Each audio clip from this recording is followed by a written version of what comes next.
everybody, this is the Wikstrand. So let's talk for a second about the origins of He-Man, because as I have been told, He-Man was born out of the fact that Mattel was going to make the action figures for the movie Conan. I don't know if it was Conan the Barbarian or Conan the Destroyer, but anyway, when they found out that Conan not only, killed people, but also, having sex and stuff like that, they decided not to do that. Instead, they put a blonde head on the Conan figure and called him He-Man. And apparently that is how He-Man was born, actually. I don't know if that is true or not, but it is a fun story. But let's go back to my childhood, because when I was growing up as a kid, there were absolutely no cartoons on Swedish television. None. We had to, scratch, claw and beg to find anything even resembling, a cartoon show. Saturday morning cartoons was an unknown concept, but you could go to the video store and rent VHSs of the adventures of He-Man and the Master of the Universe. Usually it was 3 episodes per VHS or stuff like that, and I loved He-Man. I sometimes, even to this day, would go back to YouTube and just watch, the intro. He-Man and the Masters of the Universe. Da-na-na-na-na, da-na-na-na-na, da-na-na-na-na-na-na. I loved it. It was even better than the actual show, which was, to be honest, quite cheaply animated and a bit boring. But He-Man was the shit. I loved He-Man. And when I was about, 10, 11, 12 maybe, I heard from a friend of mine that there was a live action movie with Dolph Lundgren as He-Man. Well, I said to myself, well, that has to be one of the coolest things that has ever been cooked up. So I saw the movie and I thought it was not very good. And then I tried to figure out, why wasn't this movie very good? To be frank, most of the things in this movie is the reason why this movie isn't very good.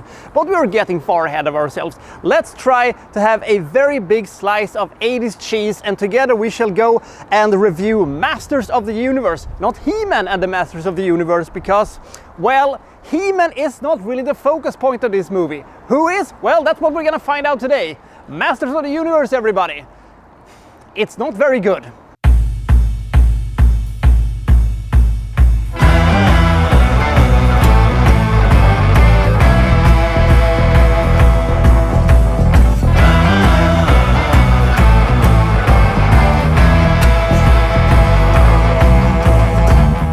Of the Universe basically begins with the fact that Castle Grayskull has fallen, Skeletor has imprisoned the Sorceress, and He-Man is the only thing that stands between him and ultimate victory, because Skeletor isn't really happy about the fact that he has finally taken the Castle of Grayskull, and he has the Sorcerer, and he has basically everything he has wanted in the cartoon show. He still wants He-Man to bow before him and acknowledge him as the Master of the Universe, or whatever bullshit this is.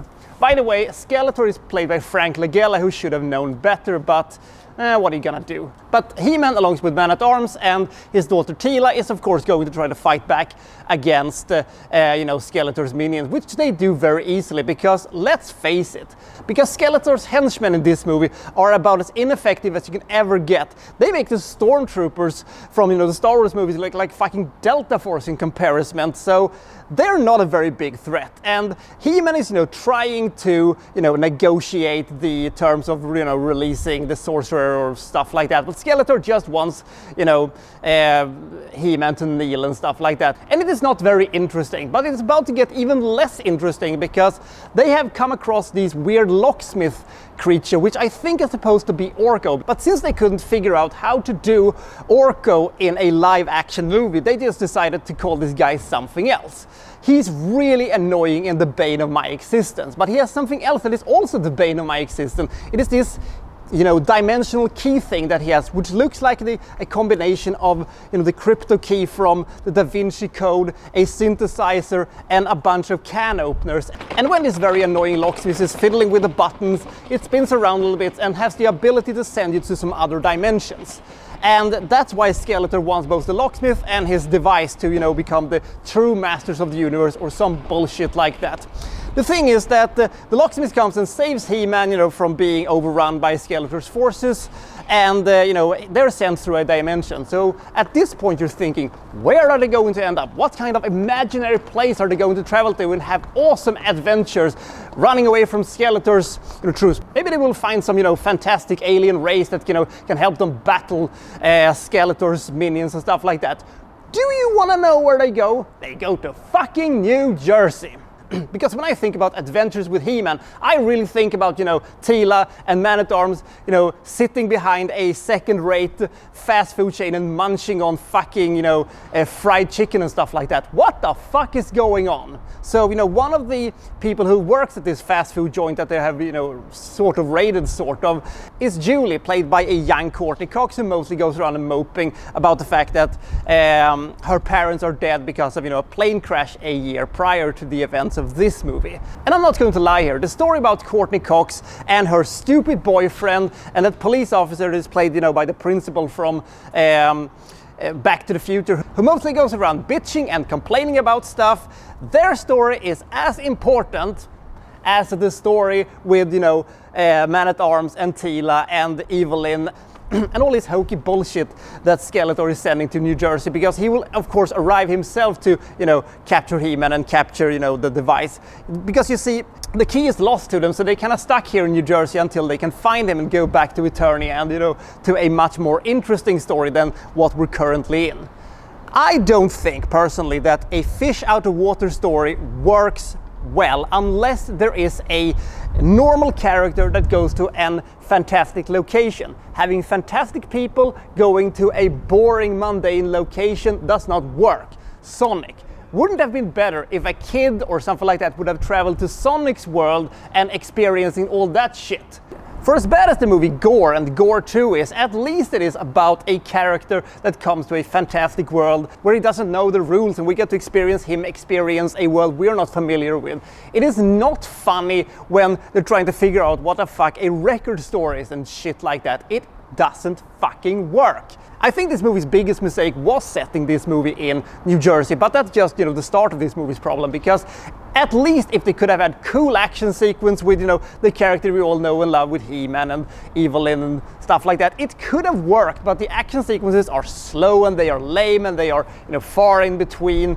And as I said, too much sad Courtney Cox, her stupid boyfriend, the idiot cop, and so forth and so forth. So what are we left with? We're left with basically a movie like Flash Gordon, except not good and not entertaining and not fun, because this movie is kind of dark and kind of dumb and kind of grime, and it isn't very exciting to watch. There isn't a lot of stuff happening, and they're kind of teasing you that, well, we are going to do this cool thing, but then they ended up not doing that. If the movie could have, you know, been set in Eternia entirely, and they could have had, you know, wacky, hokey, you know, 80s action stuff, maybe it could have worked, but now it really doesn't, because basically it feels like a slightly better version of Howard the Duck, and that is not a very good benchmark for you to have.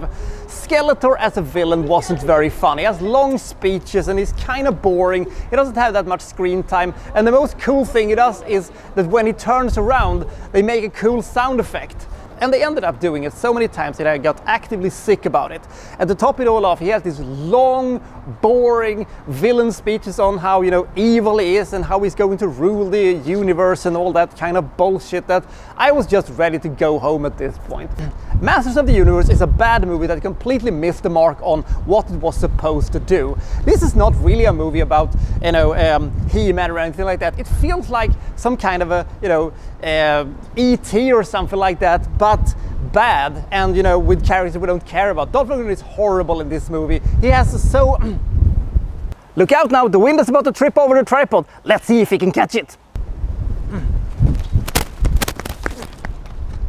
God damn it, he catched it. Holy shit, better wrap things up here. So, Lundgren is horrible, Frank Langella is not very good, this doesn't feel at all like a Masters of the Universe, and this doesn't feel at all like July, Jesus fucking Christ. So, do you watch this movie? No. This is a very hokey, very bad and very silly movie from the 80s that is very forgotten, looks cheap, have bad action sequences, has a really silly and underwhelming script, bad costumes, bad effects, bad sets. Most of the things is bad, but it still contains a sort of kind of weird charm to itself due to the fact how compellingly awful it is. It isn't so bad that it actually is kind of good, you know, in the way that, you know, Death Stalker 2 or something like that. It is just a bad movie, an underwhelming attempt at making a live-action version of the Masters of the Universe. If you have never seen it, do not see this movie. This is a boring, unfocused, horrendously dated action movie with not a lot of action from the late 80s. Avoid this if you can. I give Masters of the Universe 24 points. The action sequences are bad, the script is lame, but there is this feeling that you get glimpses of what could have been the hokey nonsense, kind of cool movie, that you get these small glimpses of what this movie could have been or should have been. But in this case, it is not. It's not a very good representation of the source material. It is kind of slow and kind of sluggish. Would I like to see another attempt of making a functioning live-action version of He-Man and the Masters of the Universe? Perhaps, but I don't think we're gonna get it. So I'll see you next time for, well, so-and-so reviewing, well, such and such. Thank you for watching. Thank you very much. Fuck this weather, man.